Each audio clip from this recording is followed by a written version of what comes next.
Hello and a very warm welcome. Here's wishing you all a very happy new year. You're watching Gravitas with me, Molly Gambhir. Here's a look at what's lined up for you on the show tonight.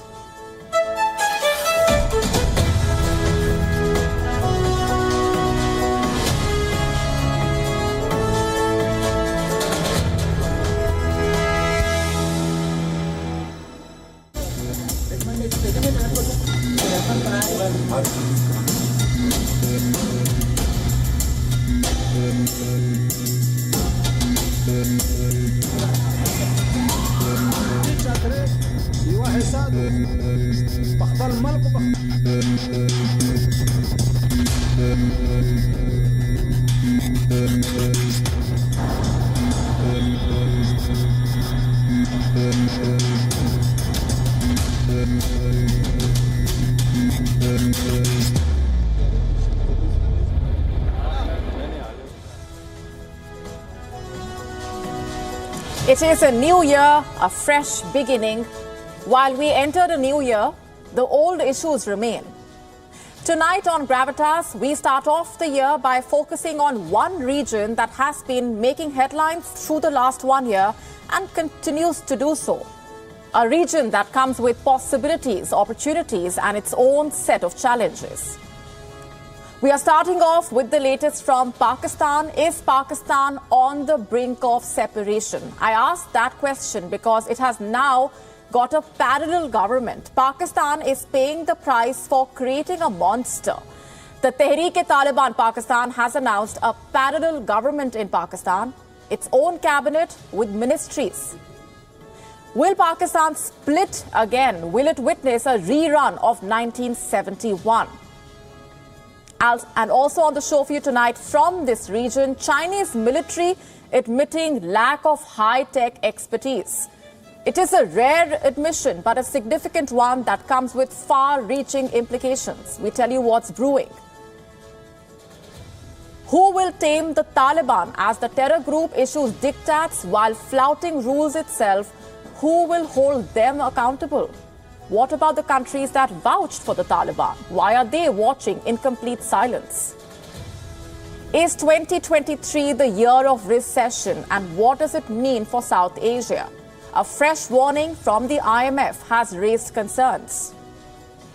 We also ask, is stress good for you? And tell you about the benefits of moderate stress.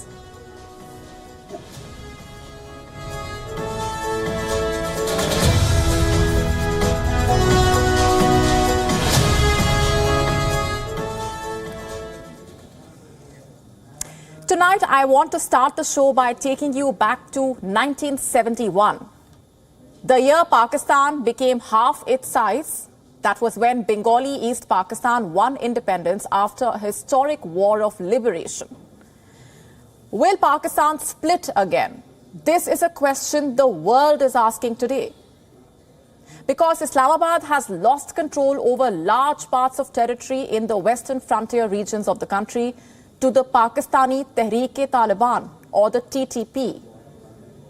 And Islamabad has no one to blame but itself for this existential crisis. Pakistan's deep state, led by the Army's intelligence force, ISI, helped to create the terrorist demon, the TTP.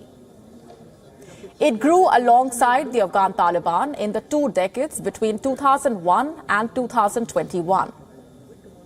Now, this voracious demon is eating its creator. And why do I say that? Because the TTP has now declared a parallel government in Pakistan, a parallel government that directly challenges Pakistan's sovereignty, a government that could splinter the Pakistani state into more pieces, and a government that could take the country back to 1971. It was a year that redrew the world map and led to the birth of a new country, a nation the world knows today as Bangladesh. You see, until 1971, Bangladesh was a part of Pakistan. It was known as East Pakistan, a country of predominantly Bengali-speaking people that was run by a coterie of Urdu-speaking rulers from West Pakistan. In 1971, It broke these shackles. 52 years on, is history about to repeat itself? Is Pakistan on the brink of another separation? Is Pakistan going to witness a rerun of 1971? It surely seems to be the case. Just have a look at what the TTP has done. The parallel TTP government has also announced its own cabinet, a cabinet which consists of various ministries. There's defense, judiciary, information, education, intelligence, economic affairs, political affairs, a fatwa issuing authority, even a department of construction. And we wonder what this department will construct. Perhaps a wall marking its territory. And I don't say that without reason. According to reports, the TTP has divided areas under its loose control into two zones. A north zone, which comprises of Peshawar, Malakand, Mardan and Gilgit-Baltistan, and a south zone, which consists of Dera Ismail Khan, Banu and Kohat. Now, for the unversed, these areas were already partially controlled by the TTP. Islamabad's authority had become a fiction. The outfit has its commanders stationed here. It runs extortion rackets in these territories. And now it plans to use them as the staging ground for the establishment of its quasi-state, a regime within the Pakistani regime. This alarming development has sent tremors in Islamabad. It has shaken its confidence. Pakistan's official Prime Minister, Shehbaz Sharif, its cabinet, its armed forces are holding emergency meetings now to prepare for the upcoming and inevitable storm. In fact, one such meeting was held earlier today, a meeting of Pakistan's National Security Committee. It convened on Monday afternoon to deliberate on this warning by the TTP. Present at the meeting were both civil and military officials. They briefed the Pakistani Prime Minister on the next steps. Interestingly, this was the second such meeting in 4 days. The last one was held on the 30th of December, in light of the spike in terror attacks across Pakistan. And the leaders present then had vowed to eradicate terrorism. 4 days on, the TTP laughed at Islamabad with its declaration of a parallel government. And the official leaders were forced to meet again. What exactly did they discuss this time? What we can tell you is that Pakistan is planning to launch an all-out campaign to wipe the TTP, to dismantle its networks and eliminate its commanders. In fact, the country's interior minister has already said as much. Speaking to a television channel over the weekend, he said under international law, Pakistan is well within its rights to hit the safe havens of the Tehreek-e-Taliban. And not just the ones on its own soil, but also the ones present in Afghanistan. In other words, the Pakistan Air Force could be used to hit targets on Pakistani and Afghan soil. And those were the exact words spoken. You have to listen to this. जो है वो अपनी किसी जगह से भी अपनी जगह से या अपने ठिकाने से जो है वो वार करता है तो वो बैनुल-अक़वामी लॉ के तहत भी और अदरवाइज भी आपको ये हक हासिल है कि आप उसके ऊपर जो है वो आप अटैक कर सकते हैं तो ये जो है ये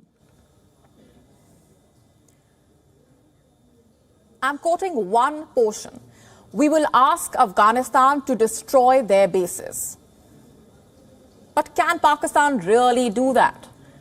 And will Afghanistan comply? Well, it seems highly unlikely. In fact, forget about helping Islamabad. Afghanistan has refused to even acknowledge the presence of the TTP on its soil. Now, have a look at the statement on your screen. It's from the Taliban's Ministry of Defense. It says the claim of the TTP being present in Afghanistan is provocative and baseless. It has further added that such allegations will damage relations between the two sides. Now, it's an elaborate statement. Let me quote the most telling excerpts for you.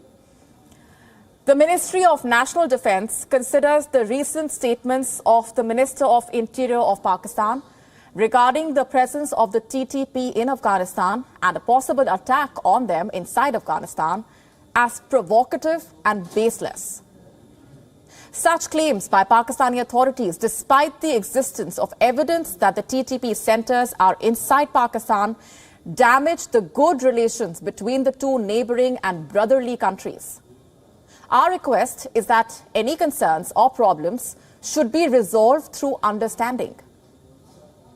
Afghanistan is not without its owner. As always, we are ready to defend the country's territorial integrity and independence, and we have better experience than anyone in defending our dear country, quote unquote. Now, I want to stress on the line that stayed with me. Afghanistan is not without its owner. And this statement makes it absolutely clear that the Taliban no longer depend on Pakistan. That it's no longer desperate for Pakistan's support for its well-being or for its survival. Not just that, what it also highlights is how the Taliban has thrown its weight behind the TTP. No matter what they say, it's a fact that the TTP has bases in Pakistan. The provinces of Khyber Pakhtunkhwa and Gilgit-Baltistan act as a revolving door of sorts for the Taliban and the TTP commanders.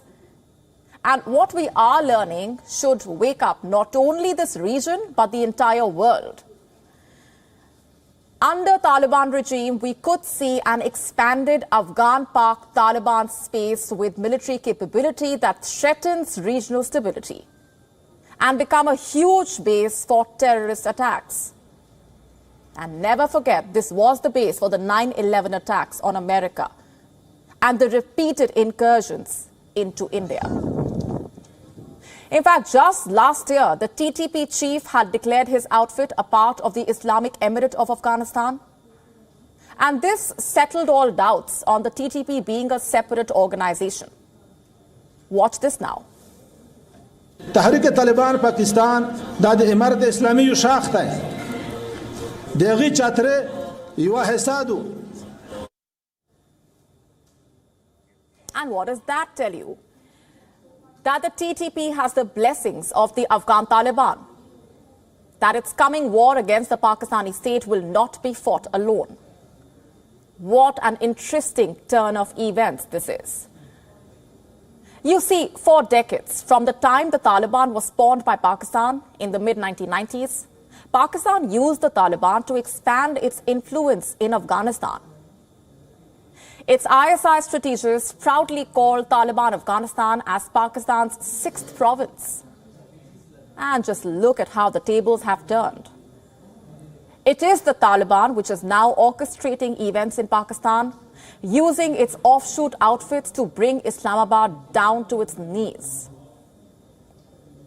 It's true what they say. What goes around comes around. The torment that Pakistan subjected Afghanistan to has now come back to haunt it. And from Pakistan, we turn to its godfather, the People's Republic of China. It is reeling under a new challenge, a challenge that concerns its military. The People's Liberation Army, the world's largest fighting force with over 2 million active personnel. Turns out, its size is only a facade to hide its strengths because the PLA is facing a shortage of efficient troops. I am not saying this, the PLA itself is. That's right. In a rare show of candor, the PLA has admitted that it is facing a lingering talent shortage. A shortage of troops and personnel with high-tech expertise.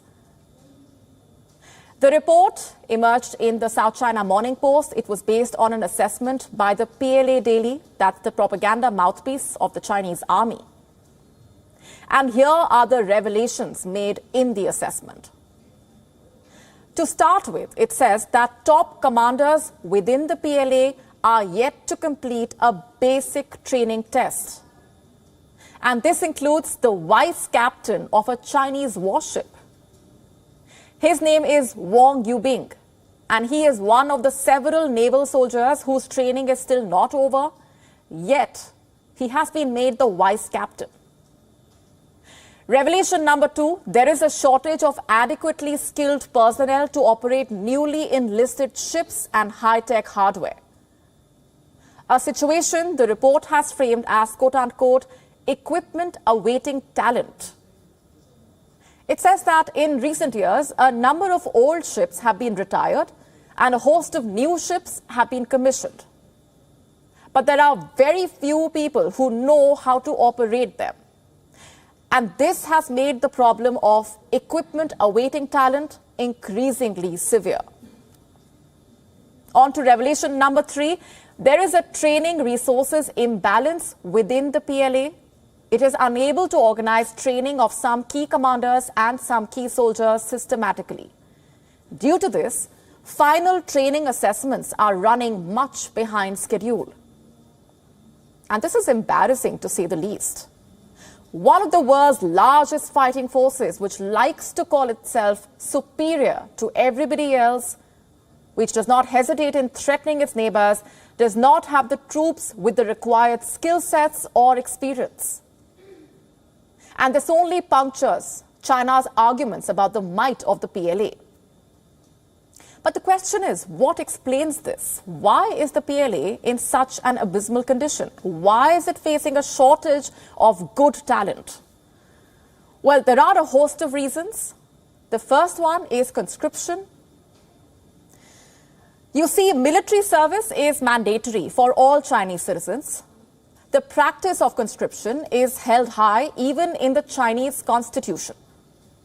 But the conscription cycle comes with its own set of challenges. The PLA is set to rely on approximately 800,000 conscripts that have to serve for a period of 2 years. And each conscript is trained for 90 days along with 16 days of political indoctrination. And due to this policy, the forces lose 20 to 35% of their combat power for a period of 3 to 4 months annually. In other words, it recruits heavily but fails to retain professionals. And the second big challenge is recruiting and retaining the qualified personnel. China's army recruits a higher number of poor youth from rural backgrounds. They join for the perks. The educated city dwellers tend to leave the army, and experts blame the one-child policy for this, a policy which is set to produce pampered children who cannot withstand the military discipline. When in the army, they are dissatisfied, the post-service perks are few, and this weakens the force by depriving it of high-quality professionals. Challenge number 3, civilian oversight. The PLA is characterized by extremely weak civilian control. There is an almost total absence of civilian oversight. The only civilian in the military's chain of command is said to be the chairman of China's Central Military Commission, President Xi Jinping himself. And this leads to rampant corruption and allows the PLA to demand and spend its budget without accountability. There is no discussion or debate over the levels of allocations, funding, or PLA strategies in the National People's Congress.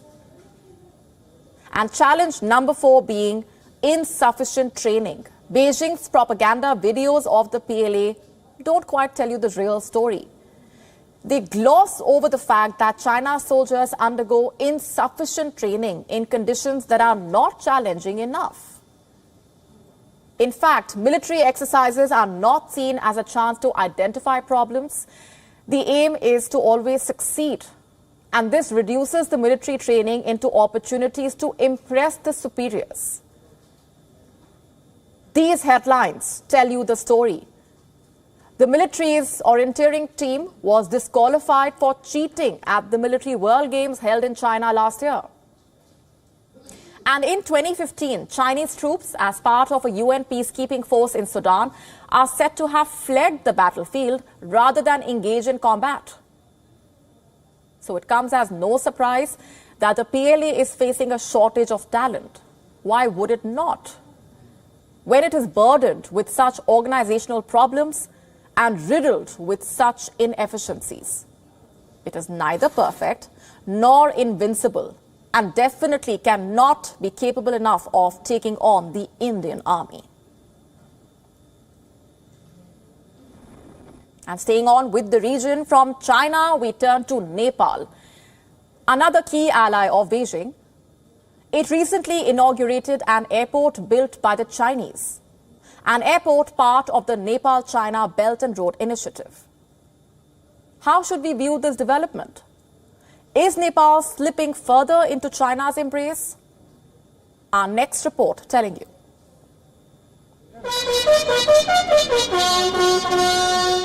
This is Pushpa Kamal Dahal, also known as Prachanda, a former Maoist guerrilla who led a decade-long insurgency against Nepal's monarchy.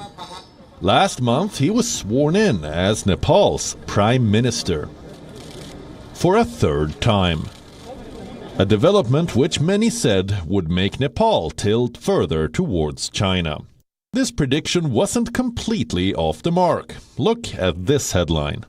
On Sunday, Prachanda inaugurated an airport built with Chinese money. It is called the Pokhara Regional International Airport, or PRIA. This airport is a flagship project of the Nepal-China Belt and Road Initiative. It was constructed with Chinese loan assistance. How much money are we talking about? Approximately $215 million. Beijing gave it to Kathmandu as a soft loan agreement. Goes without saying that Nepal will have to pay this loan back to the Chinese regime. A regime notorious for laying debt traps even for its friends. Yet, Prachanda was all praises for China.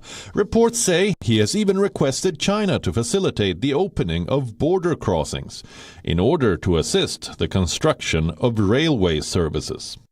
What railway services?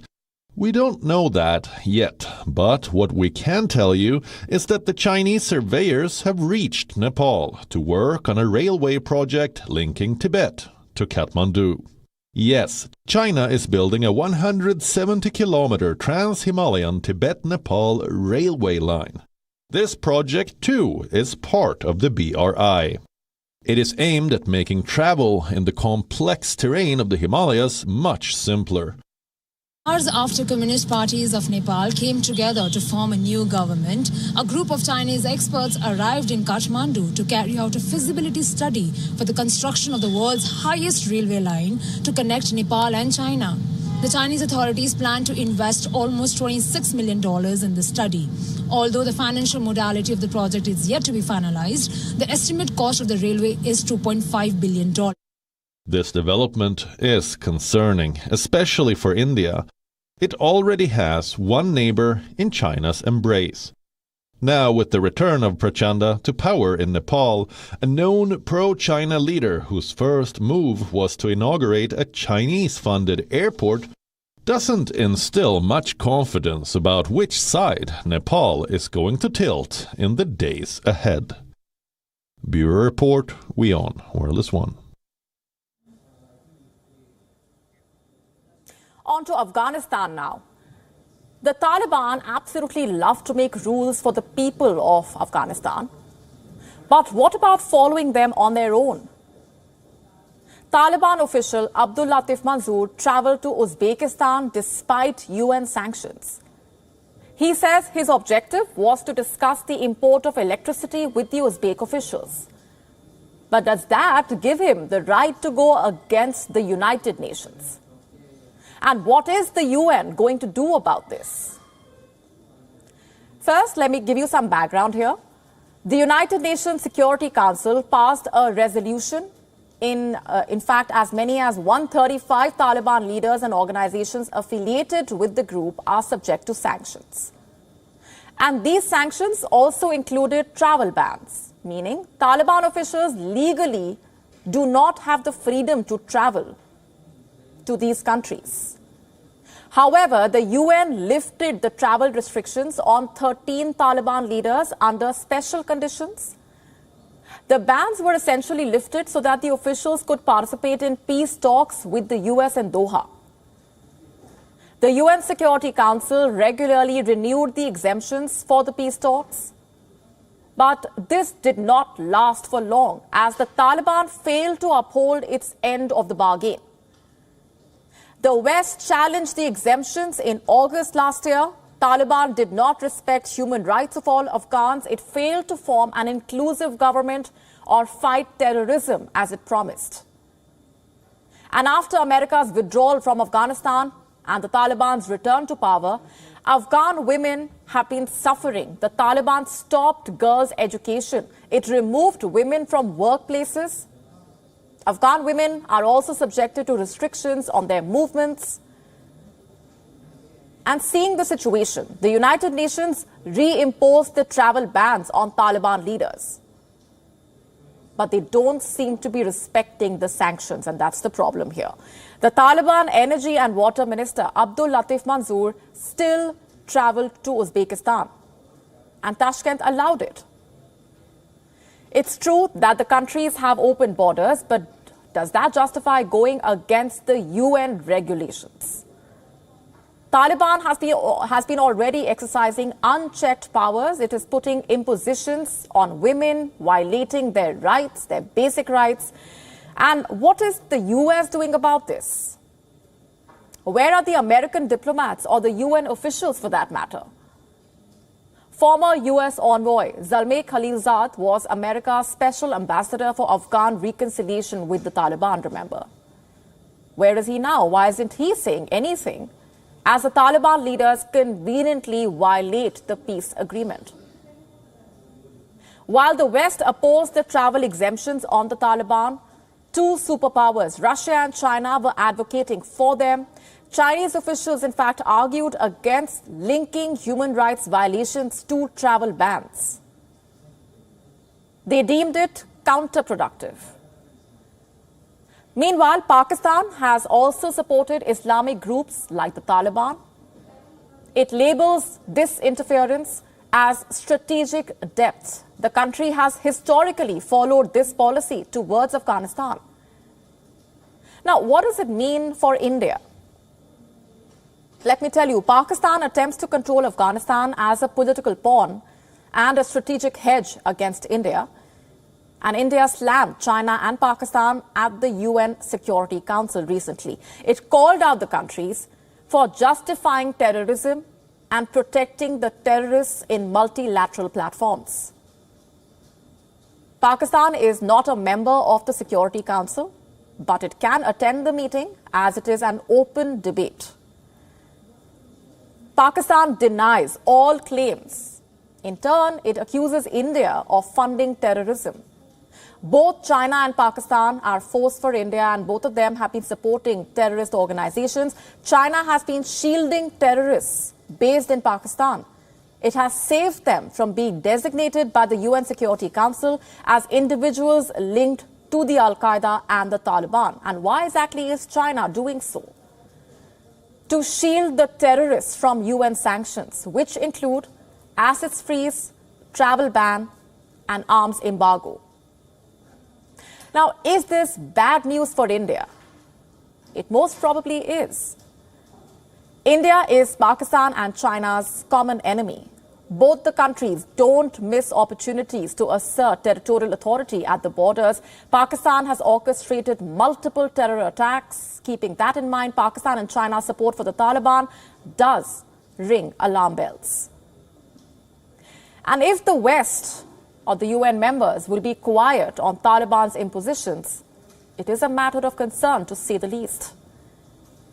If the Taliban's actions continue to go unchecked, what does it mean for Afghanistan? The country is struggling under the Islamic regime's rule. Human rights have gone for a toss. Women are being erased from public spaces. Amid this, if the Islamic regime is not disputed, if it is not held accountable for its wrongdoings, and if the UN sanctions are not respected, the situation will only worsen for the people of Afghanistan. The International Monetary Fund has issued a warning. It says a third of the global economy will be in recession this year, a third. Europe will not be able to escape it. The US is also teetering on the verge. And if the developed economies are facing such fate, what will happen to South Asian countries? The IMF head has said that 2023 is going to be tougher than the year we left behind. And why is that? Because the three big economies, the US, EU, China, are all slowing down simultaneously. In October, the IMF cut its outlook for global economic growth in 2023. It came as the war in Ukraine, rising inflation, higher interest rates, the spread of the Wuhan virus in China weighed on the global economy. Even though China has scrapped its zero-COVID policy, it would still face a difficult start to 2023. And for the first time in 40 years, China's growth in 2022 is likely to be at or below global growth. President Xi Jinping is concerned. He's called for more effort and unity as China enters a supposed new phase. In fact, in October's forecast, the IMF pegged Chinese gross domestic product growth at 3.2%. This was on par with the fund's global outlook for 2022. At that time, it also saw annual growth accelerating in 2023 to 4.4%. This came as global activity had slowed down further. But the IMF head's comments suggest another cut to both the China and the global growth outlooks this month, as the body unveils updated forecasts during the World Economic Forum in Switzerland. Meanwhile, the American economy is standing apart. It may successfully avoid the outright contraction, which is likely to afflict a third of the world's economies. According to the IMF, the labor market remains quite strong, but it still needs to control its inflation, which touched its highest level in 4 decades last year. US inflation passed its peak as the year ended, but it still remains nearly 3 times the target of 2%. If there is a downturn in the US, its effects can ripple across the world, especially Asian countries, and let me explain how. The decline could suppress the demand for products manufactured in China. It could also affect imports from other Asian countries like Thailand, Vietnam. Higher interest rates also make borrowing more expensive for both these reasons. Companies may choose to not invest in expanding their businesses. And this lack of growth can trigger investors to pull money out of an economy. And so countries, especially poorer ones, would have less cash to pay for essential imports like food and energy. In these kinds of slowdowns, a currency can lose value against those of more prosperous economies. And this further compounds the issue. And it doesn't only affect the cost of living. The impact of higher interest rates on loans affects economies at the government level as well, especially emerging markets, which may struggle to repay their debts. So what does that mean for South Asian countries like Sri Lanka? As you already know, the island nation was riddled with mass protests. As Sri Lanka struggled with the cost of living crisis, the country's economy collapsed, sparking political turmoil. And the ouster of the former president Gotabaya Rajapaksa, the country is now trying to get back on its feet. It qualified for an extended fund facility of $2.9 billion from the IMF. So what would a global recession spell for it? Will Sri Lanka slip into rogue hands because of its economic issues? Benjamin Netanyahu has just taken the reins of Israel and he is already questioning the United Nations. The UN General Assembly, or the UNGA, has appealed for a vote. It has asked the International Court of Justice's stand on Israel's occupation of the Palestinian territories. But it doesn't sit right with Netanyahu. He has labeled the UN's appeal despicable. Our next report getting you the complete story. The United Nations is putting Israel's occupation of Palestinian territory under the microscope and has asked the International Court of Justice for its opinion on the matter.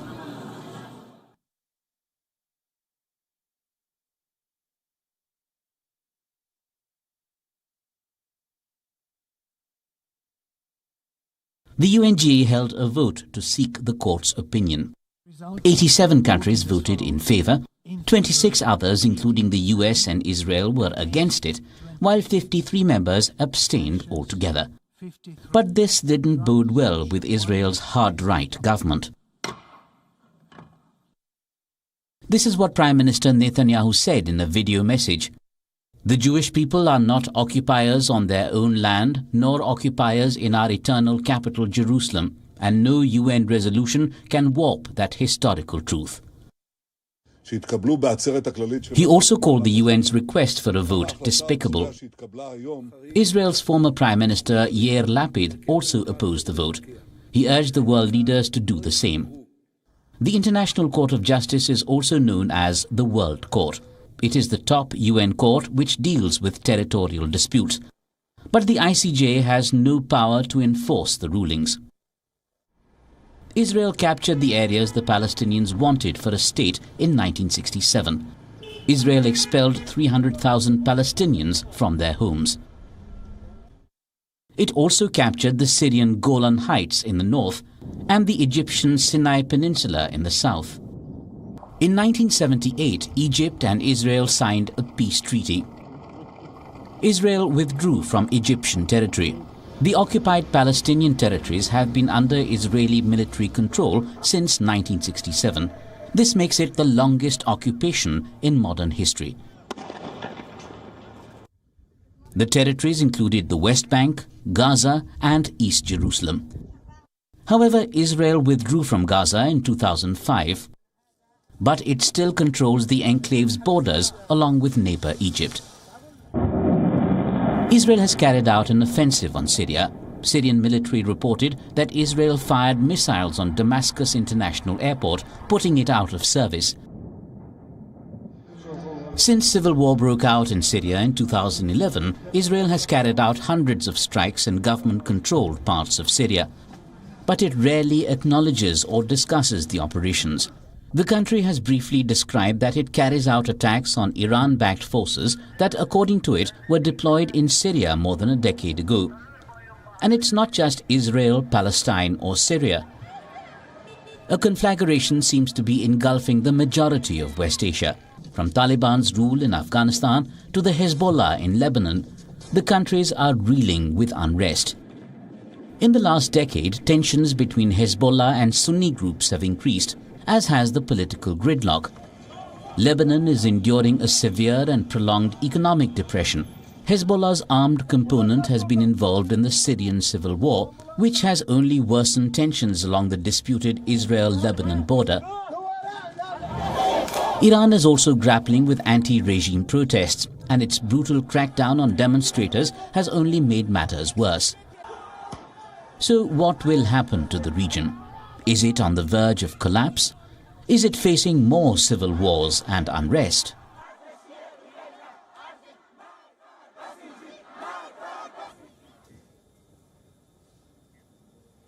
It is the start of a new year, new beginnings, fresh promises to yourself and New Year resolutions.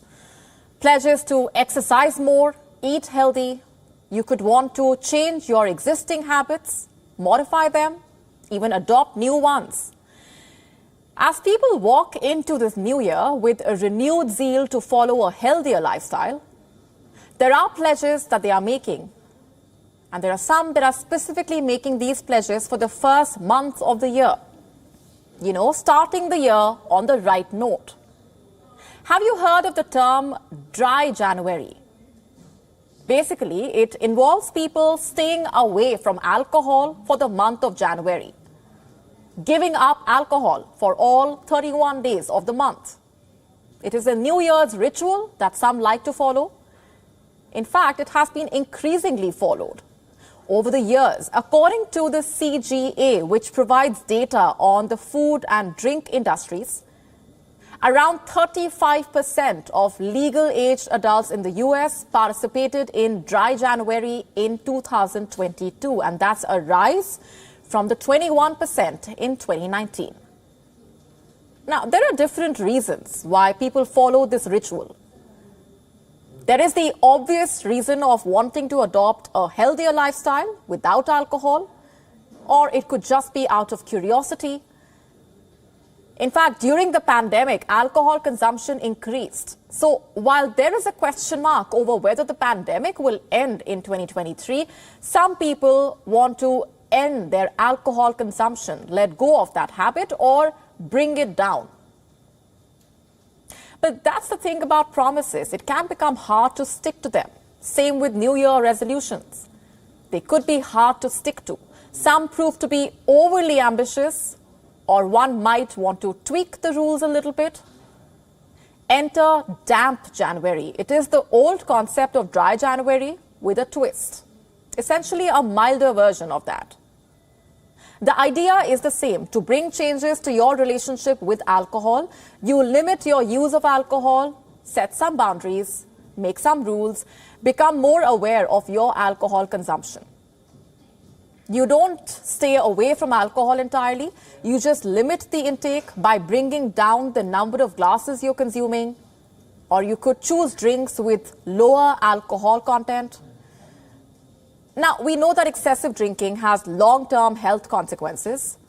How healthy is it really to stay away from alcohol just for a month? As per a study, there were longer-term health benefits for moderate to heavy drinkers who stayed away from alcohol for a month. But what happens after that month? After a month of sobriety? It could be easier to turn down a drink, but it's not all that easy. In fact, one study in the UK found many experienced feeling at greater liberty to drink at excess at other times of the year, with binge drinking having a greater damaging effect. Ultimately, it's about making rules that you have to follow. Choose wisely, but why just limit this to drinking? Can this concept inspire other resolutions as well? You know, if they are too drastic or too difficult for you to follow. You could try milder versions of them perhaps. Set more realistic goals, resolutions that are easier to stick to. If giving up on something entirely is too drastic and challenging for you, start by reducing the use. Modify those rules. Take baby steps towards that big goal. What do you think about that? What are your New Year resolutions for this year? Write to us and let us know. And remember, don't be harsh with yourself. Forming new habits is difficult, so let there be room for setbacks. And speaking of New Year resolutions, is one of your New Year resolutions to worry less? Take less stress so you live better. You see, stress has always been looked down upon. It has a negative image. How can stress be good for you, you're wondering? But what if I told you that stress is not all that bad? In fact, there are several benefits that moderate stress comes with. And I am stressing on the word moderate. Let me break it down for you. The connection between short-term stress and the immune system has always been intriguing. We all know that the fight or flight stress response is essential for survival. Now, just to be clear, in no way am I glorifying stress. Absolutely not. I am telling you what the science says. Mild to moderate physical and mental stress leads to the production of chemicals. They are called interleukins. They activate the immune system, making it more equipped in its battle against infections. And then there is exercise. How can exercise be stressful, you're wondering? Is it not a stress buster in a way? Well, I mean, exercise is stress for the muscles.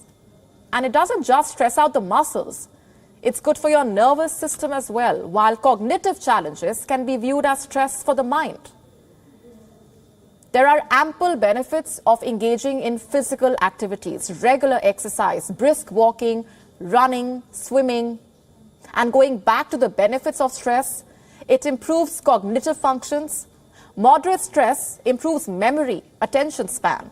It boosts the connection between the neurons in your brain. Stress helps you focus.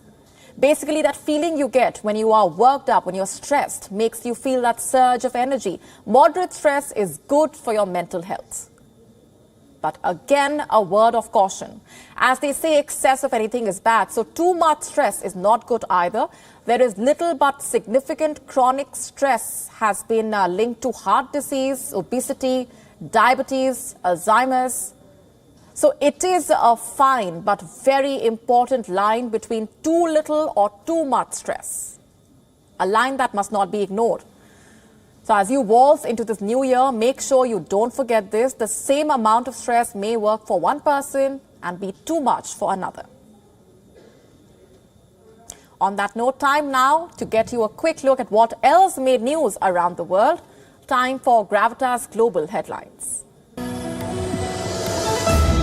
Iranian police resume warnings that women must wear mandatory headscarves even in cars, despite continued unrest following the death of Mahsa Amini. Figures from gas giant Gazprom shows Russian gas exports to nations outside a group of former Soviet republics plunged by over 45% in 2020. A near 50% jump in migrants making the risky journey across the English Channel into the UK in 2022, says a British government report. UK government faces criticism for failing to curb the problem. Venezuela and Colombia now have a fully open border. The last closed stretch of their shared border has been reopened years after it was closed following a diplomatic dispute. India's apex court upholds the legality of the 2016 government decision on demonetization. In November 2016, Prime Minister Modi personally led the shock move to outlaw 86% of the cash in circulation to target undeclared black money and fight corruption. 4 people died and 3 others were in critical condition when 2 helicopters collided mid-flight near a popular tourist attraction on Australia's Gold Coast. Police said that the mid-air collision occurred close to the SeaWorld Resort Australia when one helicopter was on the process of landing and the other was taking off. At least 14 people died in an armed attack at a prison in Mexico on Sunday, according to local officials, while 2 more died during a later armed aggression elsewhere in the city. Among those who died in the prison attack were 10 security personnel and 4 inmates, while another 13 were hurt and at least 24 escaped. As Australia continues to struggle with wild bushfires, a study done by the experts from Monash University has revealed that in the decade to 2030, more than 2,000 lives will be lost to bushfires. Novak Djokovic was given a rousing welcome by fans despite a first-round defeat in the men's double at the Adelaide International. This was Djokovic's first competitive match in Australia since his high-profile deportation last year. His great rival and 22-time Grand Slam champion Rafael Nadal lost to Alex de Minaur in the United Cup. On that note, it's a wrap on this edition of Gravitas, leaving you with Gravitas Images. Thanks very much for watching.